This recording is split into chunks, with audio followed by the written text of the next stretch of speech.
నమస్కారం. ఫైనల్ గా గౌరవ సుప్రీంకోర్టు వారు తేల్చేశారు. సెక్షన్ 16(2)(c) నిన్న ఉదయం నుంచి విపరీతంగా వైరల్ అవుతుంది judgement.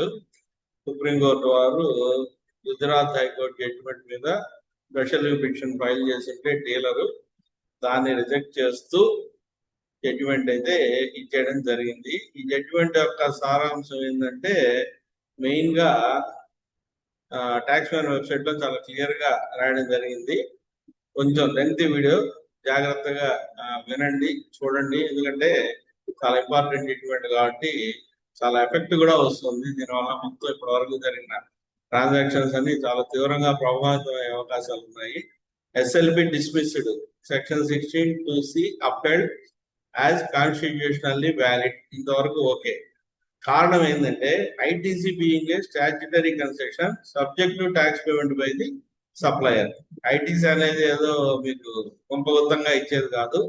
It is a statutory concession subject to tax payment by the supplier. అతను కడితేనే మీకు ఖచ్చితంగా ఐటీసీ వస్తుంది. అంతేగాని ఐటీసీ అనేది మీరు టేక్ ఇట్ యాజ్ గ్రాంటెడ్ గా తీసుకోవడానికి లేదు అనేది గౌరవ సుప్రీంకోర్టు వారి అబ్జర్వేషన్. ఈ గుజరాత్ హైకోర్టు జడ్జిమెంట్ లో ఏం జరిగిందంటే ఢిల్లీ వ్యాట్ యాక్ట్ ని తీసుకొని వచ్చి కంపేర్ చేశారు.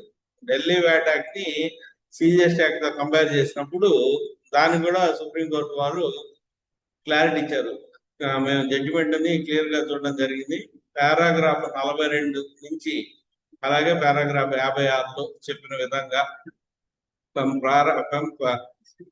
Paragraph 42 onwards in the impugned judgment along with the scheme of availing ITC under GST regime as set out in paragraph 56 of the impugned judgment clearly demonstrate that there is no possibility of drawing parity between the provisions of the two enactment. ఈ రెండు చట్టాల మధ్య మీరేమి తీసుకోవడానికి లేదు. Delhi act separate, CG act separate. As far as bona fide purchasing dealer is concern రెండు చట్టాలని మీరు తీసుకొని వచ్చి కంపేర్ చేస్తే దేర్ ఇస్ నో ప్యారిటీ. కాబట్టి సప్లయర్ డీలర్ ఎవరైతే ట్యాక్స్ పే చేయకుండా ఎగ్గొట్టాడో అక్కడతో మీ కథ సమాప్తం. పర్చేసింగ్ డీలర్ బోనఫైడ్ అయినా కూడా రాదు. ఢిల్లీ వ్యాట్ చట్టంతో మీరు కంపేర్ చేయొద్దు. ఇక్కడ ఇంకొక ప్లీ కూడా తీసుకుంది. గుజరాత్ హైకోర్టులో తీసుకున్న దాన్ని గౌరవ సుప్రీంకోర్టు వారు సమర్థిస్తూ సెక్షన్ 41 ని రెఫర్ చేశారు. సెక్షన్ 41 లో ఏమంటున్నారంటే ఎప్పుడైతే మీరు రివర్స్ చేస్తారో పర్చేసింగ్ డీలర్ తిరిగి సెల్లింగ్ డీలర్ కట్టినప్పుడు రీరివర్సల్ చేసుకునే అవకాశం మీకు ఉంది. In the context of purchasing dealer and CGST being entitled to reavail the reversal ITC after the supplier dealer is made to discharge the tax liability. So section 41 ఇక్కడ బాగా stress చేయడం జరిగింది. అది ఇక్కడ మన అప్రహెన్షన్ ఏంటంటే అమెండెడ్ సెక్షన్ 41 1/10/2022 నుంచి అమల్లోకి వచ్చింది. అంతకుముందున్న సెక్షన్ 41 పేరు అది ప్రొవిజనల్ గా యాక్సెప్ట్ చేయడం అలా ఉంది. సెక్షన్ 41 ఇక్కడ ఏం చేస్తున్నారంటే ఒక ఎక్స్టెండెడ్ ప్రొవిజన్ యాడ్ చేసి దీనికి the credit of provided that where the said supplier makes payment of the tax payable in respect of the aforesaid supplies the said registered person may reavail the amount of credit reversal by him in such manner as may be prescribed. So ఇది 1/10/2022 నుంచి అమల్లోకి వచ్చింది.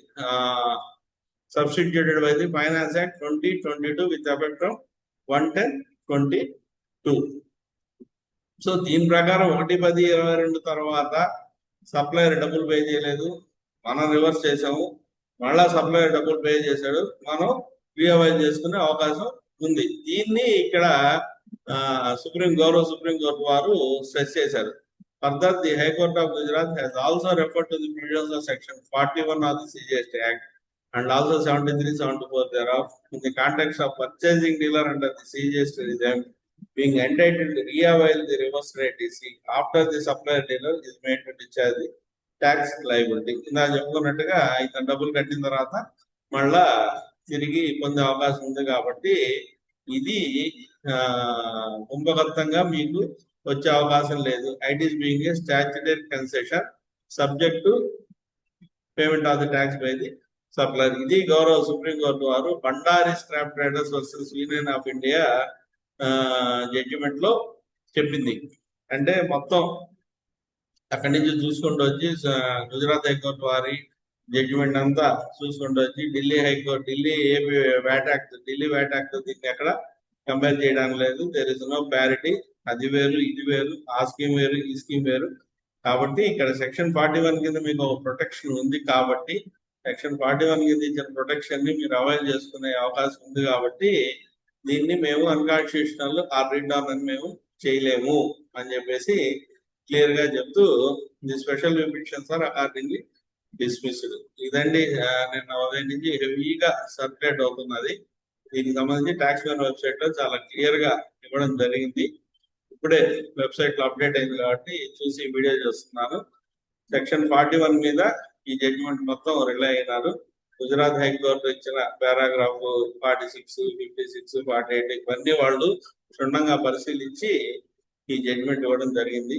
కాబట్టి ఇది law of land. ఈ రోజు నుంచి నిన్నటి నుంచి లా ఆఫ్ ల్యాండ్ 16(2)C ఒకసారి అవైల్ చేసి రివర్స్ చేసి మళ్ళా డబ్బులు కట్టినప్పుడు రీఅవైల్ తీసుకునే సదుపాయం ఉంది కాబట్టి సెక్షన్ 16(2)Cని మేము ఎటువంటి పరిస్థితుల్లో అన్కాన్స్టిట్యూషనల్ డిక్లేర్ చేయలేమని చెప్పేశారు. కాబట్టి దీని మీద కూడా ఇంకా అందరం జాగ్రత్తగా ఉండాల్సిన తరుణం ఆసనమైంది. కాబట్టి వీడియో నచ్చినట్టయితే లైక్ చేయండి, షేర్ చేయండి. 10 మందికి ఉపయోగపడే వీడియో లెంగ్తీగానే ఉన్నట్టుంది. మామూలుగా 4-5 నిమిషాల్లో పూర్తి చేస్తాను వీడియోని. ఈ వీడియో కొంచెం లెంగ్తీగా వస్తుంది కాబట్టి ఖచ్చితంగా మొదటిసారి నా ఛానల్ కానీ చూసినట్టయితే దయచేసి సబ్స్క్రైబ్ చేయండి. ఖచ్చితంగా 10 మందికి ఈ వీడియోని ఫార్వర్డ్ చేయండి. అందరికీ ఉపయోగపడే వీడియో. మరొకసారి అందరికీ శుభ సాయంత్రం, నమస్కారం.